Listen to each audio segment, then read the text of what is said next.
আপনি যদি আল্লাহকে ভয় করেন, আপনি টেবিলের তল দিয়ে ঘুষ খাবেন? আপনি যদি আল্লাহকে ভয় করেন, আপনি 5 ওয়াক্ত নামাজ ছেড়ে দিবেন? আপনি যদি আল্লাহকে ভয় করেন, আপনি আপনার ভাইয়ের সম্পদ খাবেন?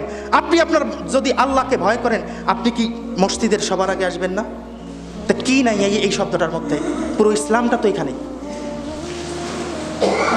তা কোরআন আমাদেরকে এমন এমন কিছু জিনিস জানিয়ে দিয়েছে, বাতিয়ে দিয়েছে, আমরা যদি এটা নিয়ে চিন্তা করি তাহলে বেশি কিছু লাগবে না। একটা বাণী, একটা জুমলা, একটা কথাই হেদায়েতের মাধ্যম হয়ে যেতে পারে। হয় না এরকম? কিছু কিছু মানুষ যখন কথা বলে, যেমন ডক্টর মতিউর রহমান মাদানী যখন কোনো কথা বলে, কিছু কিছু মানুষ ইসলাম গ্রহণ করে না। সারাদিন আমরা আপনাদেরকে কথা বলি, আপনাদের কথা গায়েই লাগে না, কিন্তু একজন অমুসলিম কথা শুনেছে যে না, এই কথা তো সত্য, ওই হেদায়েতের বাণী আল্লাহ তো তার কাছে পৌঁছে দিয়েছে, তার হেদায়েতের নূর জ্বলে উঠছে, সে সাক্ষী দিয়েছে আশহাদু আল্লা ইলাহা ইল্লাল্লাহ ওয়া আশহাদু আন্না মুহাম্মাদান আবদুহু ওয়া রাসূলুহু। বেশি কিছু লাগে না, একটি বাক্যই একটা মানুষের হেদায়েতের মাধ্যমে যেতে পারে। আল্লাহ সুবহানাহু ওয়া তাআলা আমাদেরকে বোঝার তৌফিক দান করুক। সকলে বলি আল্লাহুম্মা আমিন।